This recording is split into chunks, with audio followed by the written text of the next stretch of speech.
अमेरिकी साइबर विशेषज्ञ सैयद शुजा ने दावा किया कि भारत में इस्तेमाल होने वाले ईवीएम मशीन को आसानी से हैक किया जा सकता है।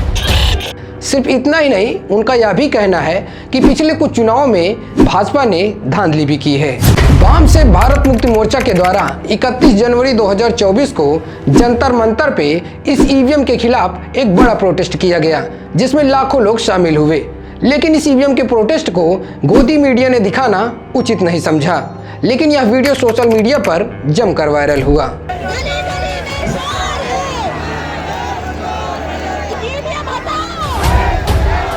बहन कुमारी मायावती हों या अखिलेश यादव, अरविंद केजरीवाल हों या राहुल गांधी, चुनाव हारने के बाद इन सभी नेताओं ने अपने हार की जिम्मेदारी ईवीएम को ठहरा दिया।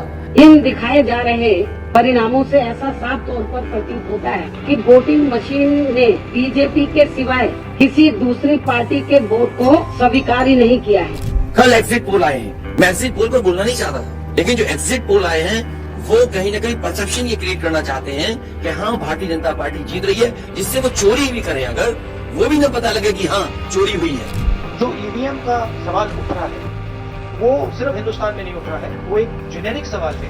इलेक्ट्रॉनिक वोटिंग मशीन्स में यूनिवर्सली प्रॉब्लम्स है। ये मशीनें बड़ी गड़बड़ हैं, इन लोगों ने मशीनों में बहुत गड़बड़ कर रखी है। मैं दिल्ली की जनता को कहना चाहता हूँ कि मेरे को सूत्रों से पता चला है कि मशीनों से ये 10% वोट की गड़बड़। लेकिन इन नेताओं में से किसी ने भी इस ईवीएम के खिलाफ अब तक कोई बड़ा प्रोटेस्ट नहीं किया है। America, Germany, Japan, Netherlands, Ireland और बांग्लादेश जैसे देशों ने इस ईवीएम का इस्तेमाल करना ही बंद कर दिया है। ईवीएम मशीन की शुरुआत कब और कैसे हुई? क्या ईवीएम मशीन को हैक किया जा सकता है? बात करेंगे आज की इस वीडियो में, तो आप बने रहिए वीडियो के अंत तक।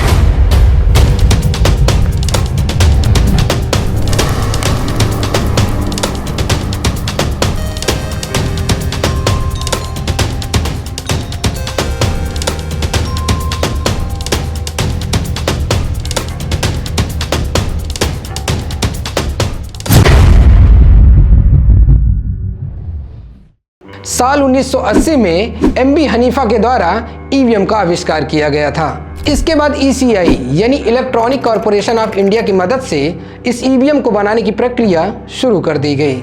इस ईवीएम का प्रदर्शन चुनाव आयोग के द्वारा 6 अगस्त 1980 को राजनीतिक दलों के प्रतिनिधियों के सामने किया गया। इसके बाद इसका रजिस्ट्रेशन 15 अक्टूबर 1980 को चुनाव आयोग के द्वारा कराया गया। 19 मई 1982 को इस ईवीएम का इस्तेमाल पहली बार केरल की पुरुलिया विधानसभा के 50 मतदान केंद्रों पर किया गया था। 1982 में ही जब इस ईवीएम का पहली बार इस्तेमाल किया गया था, तब एक उम्मीदवार शिवान पिल्लई ने ईवीएम के इस्तेमाल को चुनौती दे दिया था। लेकिन दिलचस्प की बात यह है कि जब परिणाम घोषित हुए तो चुनौती देने वाले शिवान पिल्लई इस चुनाव को जीत गए। इसके बाद शिवान पिल्लई के अपोनेंट ने इस ईवीएम के इस्तेमाल को फिर से चैलेंज कर दिया। यह सब तब हो रहा था जब देश के अंदर कांग्रेस की सरकार थी और देश की प्रधानमंत्री इंदिरा गांधी थी। इसके बाद 1984 को सुप्रीम कोर्ट के फैसले के बाद चुनाव को फिर से बैलेट पेपर से कराया गया। इसके बाद 1990 में आरएसी डीआरडीओ के अध्यक्ष श्री एस संपत की अध्यक्षता में एक टेक्निकल एक्सपर्ट कमेटी यानी टीईसी का गठन किया गया, जिसमें doctor PV Indrasen IIT Delhi और डॉक्टर रावसी कसरबाड़ा ईआरएन डीसी त्रिवेंद्रम जैसे प्रख्यात वैज्ञानिक शामिल थे। इस विशेषज्ञ समिति ने बिना समय गंवाए सर्वसम्मति से ईवीएम के उपयोग की सिफारिश की। इसे तकनीकी रूप से मजबूत, सुरक्षित और पारदर्शी बताया। इसके बाद 1998 में मध्य प्रदेश, राजस्थान, दिल्ली इन 3 राज्यों और 16 विधानसभा क्षेत्रों में ईवीएम का इस्तेमाल किया गया था। इसके बाद 2001 में तमिलनाडु, केरला, पांडुचेरी और वेस्ट बंगाल की राज्य विधानसभा के चुनाव में ईवीएम का इस्तेमाल किया गया था।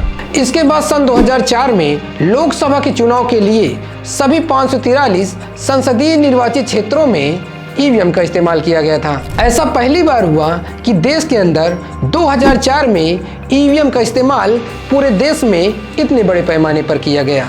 2006 से पहले इस्तेमाल होने वाली ईवीएम मशीन को M1 के नाम से जाना जाता है, जबकि 2006 के बाद मैन्युफैक्चर किए गए ईवीएम मशीन को M2 के नाम से जाना जाता है। और 2013 के बाद मैन्युफैक्चर किए गए ईवीएम मशीन को M3 के नाम से जाना जाता है। मतदान प्रक्रिया में और भी ज्यादा ट्रांसपेरेंसी लाया जा सके, इसके लिए इलेक्शन रूल 1961 में संशोधन किया गया। 14 अगस्त को VVPAT verifiable paper audit trail नामक मशीन को इंट्रोड्यूस किया गया था। इस VVPAT का इस्तेमाल नागालैंड के 51 नौक्सन विधानसभा उपचुनाव में पहली बार किया गया था। अब बात कर लेते हैं 8 अक्टूबर 2013 Subramanian versus election commission of India case की। सुब्रमण्यन स्वामी ने 2004 और 2009 में ईवीएम से हुए चुनाव को लेकर के सुप्रीम कोर्ट में याचिका दायर किया और कहा कि केवल ईवीएम से free fair and transparent election नहीं हो सकता है, और इन्होंने VVPAT नाम की मशीन को ईवीएम के साथ जोड़ने के लिए आग्रह किया। और इसके बाद सुप्रीम कोर्ट ने चुनाव आयोग को VVPAT नाम की इस मशीन को लगाने के लिए आदेश भी दिया, लेकिन इस आदेश के बाद भी चुनाव आयोग ने VVPAT नाम की इस मशीन को कुछ ही जगहों पर लगाया। अब बात करते हैं 8 मई 2014 TR बालू versus election commission of India case की। यह रिट याचिका प्रत्येक मतगणना टेबल और आरोस की टेबल पर वीडियो कैमरा लगाने के लिए दायर की गई थी। इस पर आयोग ने कहा प्रत्येक मतगणना टेबल पर वीडियो कैमरा लगाने की इस मांग को स्वीकार नहीं किया जा सकता, क्योंकि इस संबंध में चुनाव आयोग ने 30 अप्रैल 2014 को निर्देश दिए हैं कि मतगणना हॉल के अंदर कोई भी कैमरा या वीडियो मीडिया लगाने की अनुमति नहीं है। अब बात कर लेते हैं कि ऐसे कौन से देश हैं जिन्होंने ईवीएम इस्तेमाल पर ही बैन लगा दिया है। इसमें से पहला देश है जर्मनी। जर्मनी की एक अदालत ने फैसला सुनाया था कि ईवीएम असंवैधानिक है। मतदान प्रक्रिया की पारदर्शिता और सार्वजनिक जांच पर चिंताओं के कारण उन्हें बंद कर दिया गया है। जर्मनी में यह निष्कर्ष निकाला गया कि ईवीएम सार्वजनिक जांच के लिए असंवैधानिक आवश्यकताओं को पूरा नहीं करते हैं। अदालत ने यह पाया कि ईवीएम एक कंप्यूटर आधारित प्रणाली होने के कारण आम नागरिकों के लिए स्वाभाविक रूप से अपारदर्शी है। अब बात करते हैं नीदरलैंड की। नीदरलैंड ने 2007 में ही इस ईवीएम पर प्रतिबंध लगा दिया था। सरकार ने पाया कि ईवीएम तकनीक हैकिंग और सुरक्षा खतरों के प्रति संवेदनशील थी।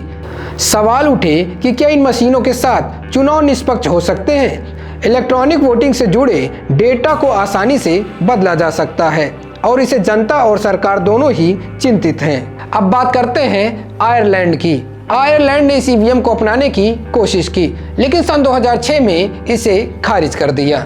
इन्होंने ईवीएम मशीनों पर भारी खर्च किया, लेकिन फिर पाया कि उनसे जुड़े मुद्दे पारदर्शिता और सुरक्षा को नुकसान पहुंचा सकते हैं। मतदाताओं ने पेपर बैलेट सिस्टम को ज्यादा विश्वसनीय माना। अब बात कर लेते हैं USA यानी यूनाइटेड स्टेट ऑफ अमेरिका की। अमेरिका के कुछ राज्यों ने ईवीएम के इस्तेमाल को लेकर सख्त नियम बनाए हैं। कई जगहों पर तो इन्हें पूरी तरीके से हटा भी दिया गया है।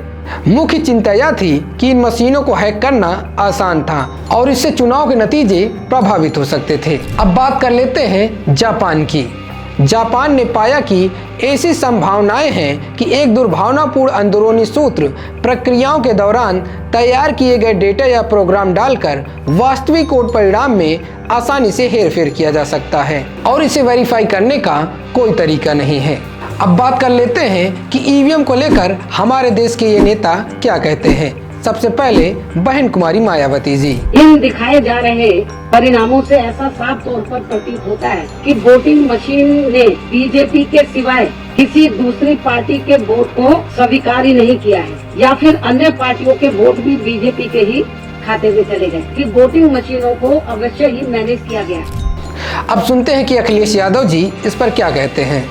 कल एग्जिट पोल आए हैं, मैं एग्जिट पोल पर बोलना नहीं चाहता, लेकिन जो एग्जिट पोल आए हैं वो कहीं ना कहीं परसेप्शन ये क्रिएट करना चाहते हैं कि हाँ भारतीय जनता पार्टी जीत रही है, जिससे वो चोरी भी करें अगर वो भी न पता लगे कि हाँ चोरी हुई है। और अब बात करते हैं कि राहुल गांधी जी क्या कहते हैं। जो ईवीएम का सवाल उठ रहा है वो सिर्फ हिंदुस्तान में नहीं उठ रहा है, वो एक जेनेरिक सवाल है कि इलेक्ट्रॉनिक वोटिंग मशीन्स में यूनिवर्सली प्रॉब्लम्स है, और अगर देश की जनता ईवीएम में तो देखकर अनकंफर्टेबल है तो वो एक बहुत बड़ा सवाल है और उस सवाल को एड्रेस करना होगा। जरूर हम ये चुनाव जीते हैं, पर जो ईवीएम की सेंट्रल इशू है वो अभी भी है। और अब बात करते हैं कि अरविंद केजरीवाल जी इस पर क्या कहते हैं। लोग मुझसे एक ही बात कह रहे हैं, केजरीवाल जी वोट तो आपको देते हैं, पता नहीं चाहता कहाँ है। केजरीवाल जी मशीनों को संभाल लेना, ये मशीनें बड़ी गड़बड़ है, इन लोगों ने मशीनों में बहुत गड़बड़ कर दी। मैं दिल्ली की जनता को कहना चाहता हूँ कि मेरे को सूत्रों से पता चला है कि मशीनों से ये 10% वोट की गड़बड़ कर सकते हैं। ऐसे ही हमारे देश के अंदर सैकड़ों नेता हैं जो चुनाव हारने के बाद ईवीएम को ही दोष देते रहते हैं, लेकिन इनमें से ऐसा कोई नेता नहीं है जो ईवीएम के खिलाफ कोई बड़ा प्रोटेस्ट किया हो। लेकिन वाम से भारत मुक्ति मोर्चा के द्वारा 31 जनवरी 2024 को जंतर मंतर पे इस ईवीएम के खिलाफ एक बड़ा प्रोटेस्ट किया गया। लेकिन इस आंदोलन को गोदी मीडिया ने दिखाना उचित नहीं समझा, लेकिन यह वीडियो सोशल मीडिया पर जमकर वायरल हुआ।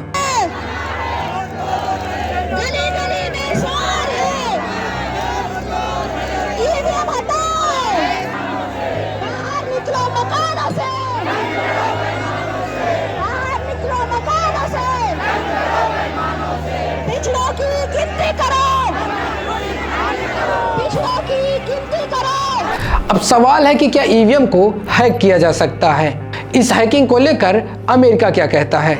एक घरेलू उपकरण को मशीन से जोड़ने के बाद मिशिगन विश्वविद्यालय के शोधकर्ता मोबाइल से ही टेक्स्ट मैसेज भेजकर परिणाम बदलने में सक्षम हो गए हैं। अमेरिकी साइबर विशेषज्ञ सैयद शुजा ने दावा किया कि भारत में इस्तेमाल होने वाले ईवीएम मशीन को आसानी से हैक किया जा सकता है। सिर्फ इतना ही नहीं, उनका यह भी कहना था कि पिछले कुछ चुनावों में भारतीय जनता पार्टी ने धांधली भी किया है। विशेषज्ञ ने यह दावा यूरोप के भारतीय पत्रकार संघ IJE द्वारा आयोजित एक कार्यक्रम में किया, जिसमें वोटिंग मशीनों को हैक करने के तरीके पर लाइव प्रदर्शन किया। उन्होंने कहा कि ईवीएम को ब्लूटूथ या वाईफाई या किसी अन्य वायरलेस डिवाइस से हैक नहीं किया जा सकता है। शुजा ने यह बताया कि कैसे ग्रेफाइट आधारित ट्रांसमीटर का उपयोग करके चिपसेट के माध्यम से वोटिंग मशीनों को हैक किया जा सकता है। 1 घंटे तक चली इस लाइव वीडियो कॉन्फ्रेंस के दौरान अमेरिकी साइबर विशेषज्ञ सैयद शुजा ने कई चौंकाने वाले खुलासे किए। उन्होंने दावा किया कि 2014 के आम चुनाव में भी धांधली हुई थी। उन्होंने यह भी कहा कि राजस्थान, मध्य प्रदेश, छत्तीसगढ़ में हाल ही में विधानसभा चुनाव में धांधली हुई थी और परिणामों में हेरफेर भी किया गया था। बीएमसी चुनाव लड़ने वाले एक स्वतंत्र उम्मीदवार श्रीकांत गणपत सिरसाट ने 23 फरवरी को परिणाम घोषित होने के बाद एक सनसनीखेज दावा किया था। ईवीएम से छेड़छाड़ का आरोप लगाते हुए 34 वर्षीय ने दावा किया कि उन्हें अपने ही मतदान केंद्र से एक भी वोट नहीं मिला, भले ही उन्होंने खुद को वोट दिया था। ईवीएम मशीन से चुनाव कराना कहां तक सही है? ईवीएम मशीन को लेकर आपकी क्या राय है?